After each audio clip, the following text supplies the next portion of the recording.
there are so many ways that we can use storytelling to help students remember kindness and how to treat each other with respect in the classroom. One of the stories we did earlier called The Monkey and the Buzzard. It's one of my favorite stories, kind of one of my go-to stories. And the way that story goes is that it was a hot day and all the animals were hiding from the sun. Everybody hid but the monkey. And so because the monkey wasn't doing what they were doing, they decided to make fun of the monkey and point at him and call him names. And Monkey heard them, and this is one of the things I always stress in the classroom. Monkey heard them, but Monkey didn't say anything. Sometimes when you hear somebody talk about that doesn't mean you have to respond. Because it's not about you, it's about them, who they are.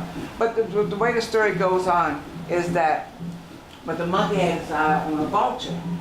And he saw the vulture. So he comes and talks to the rabbit, and talks to the rabbit into going for a ride on his back. And he's real friendly to the rabbit. And then he throws him off his back and he eats it. Nobody sees it but the monkey, because the monkey is keeping his eye on the buzzard. Everybody else is still making fun of the monkey. He's looking at the buzzard.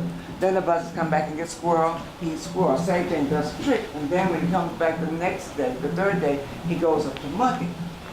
And he says the monkey, he says, hello monkey. Monkey says, get away from me. He said, but I'm your friend. He says, no you're not. He says, yes I am.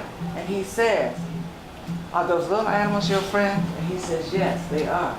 He says, well I hate to be the one to tell you they've been talking about you. And so I use the story to tell boys and girls, don't listen to all stuff that people come tell you what somebody said about you. So he says, they've been calling you names. And monkey said, sure, they did. He said, yeah, they've been talking about you real bad.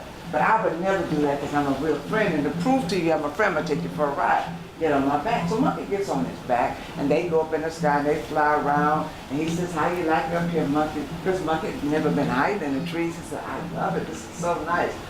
Monkey says to the buzzard, you are a real nice buzzard.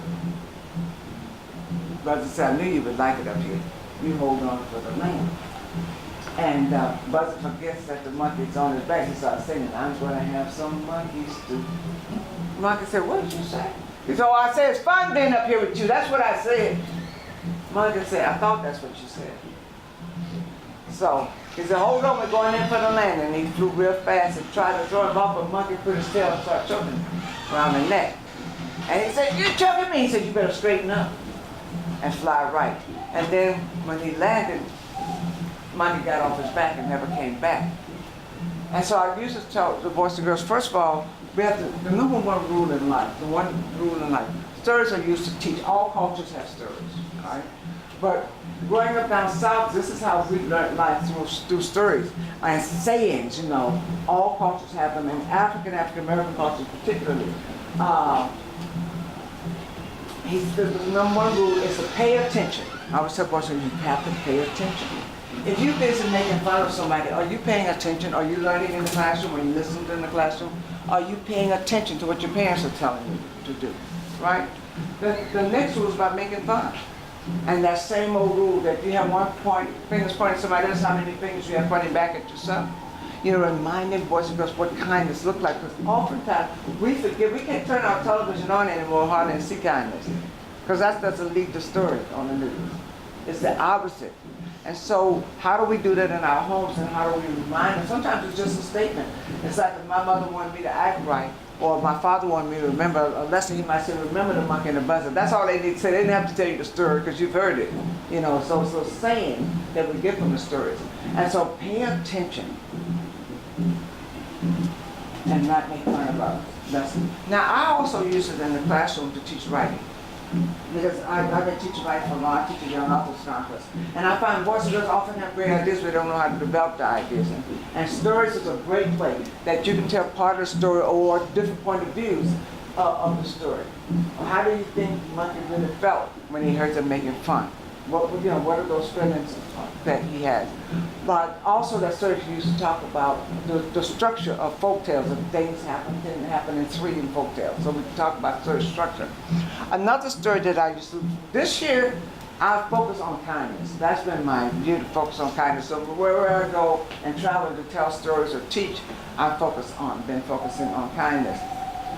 And I found in my years, 20-some years of teaching, that oftentimes, sometimes you may have a board student, male or female, stay over from class or call the parents in. And sometimes the parents come in behaving the way you see the students behave. You know, you see that from time to time. So not only because we have younger parents now, right? There's a change, we have younger parents. And so these thirds are used to also teach families and teach communities how we should treat each other. There's one story that I like to use with an adult audience. And that was this woman who would always go around and she was gossiping. Did you hear this? This and that and that and this. And this, oh child, did you hear this? Oh, let me tell you. You know, there's always, in every community happening, every community, every school, every church, they're all there. Everywhere. Did you hear this? Child, let me tell you. Did you see what she had on? You get the idea, right? And she was gossiping. Well, one day, she spread some rumors about a woman that destroyed this woman's family. So the woman went to the chief in the village and told the chief what had happened. And the chief says, bring me this woman. Bring the woman here. And so when the woman went before the chief was talking to her about loose lips. About talk, about loose lips and talk, about loose lips and talk. And she says, well, I didn't mean no harm. I was just passing on information that I heard. But how do you know the information you've heard is true?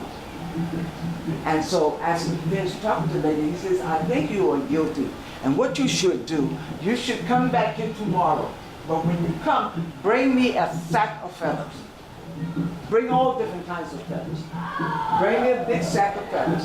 So the next day the lady came and people came to see what the chief was going to say because they had never dealt with this. Although it had been happening, they had never dealt with it. So when the lady came before the chief with her big bag of feathers, and he says, ah, good, let us go. And let's take those feathers and let them fly in the wind. And the feathers flew in the wind everywhere. And he says, now you must go and collect all the feathers. She says, but how can I? The wind have taken the feathers here, and the wind have taken the feathers there. He says, that's what happens when you talk. Once something comes out of your mouth, you cannot put it back in your mouth. So if you say something ill about somebody else has heard it, they're spread it on. You cannot control what people do or what comes out of your mouth.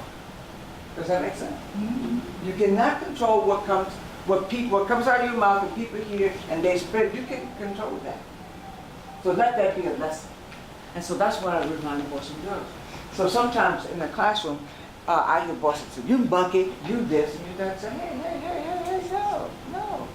How can we greet each other with kindness?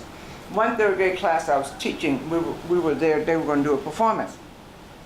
And that was one lady, one young girl, that she wasn't fat, but she was kind of, we call it down south big bone, you know. And so, so she was working in this particular group. I had put them in groups. Well, actually they had volunteered, but I separated the groups and told them where they were going to be on stage. And this young man did not want to sit next to her, and he called her names. And just as she was about to sit down, he kicked the chair from under her. Third grade.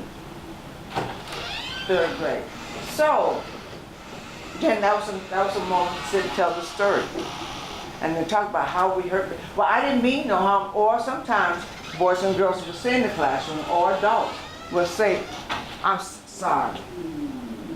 Like that's supposed to cure everything. That doesn't cure things. And we first learn to control our loose lips and talk. Then we will have a better world.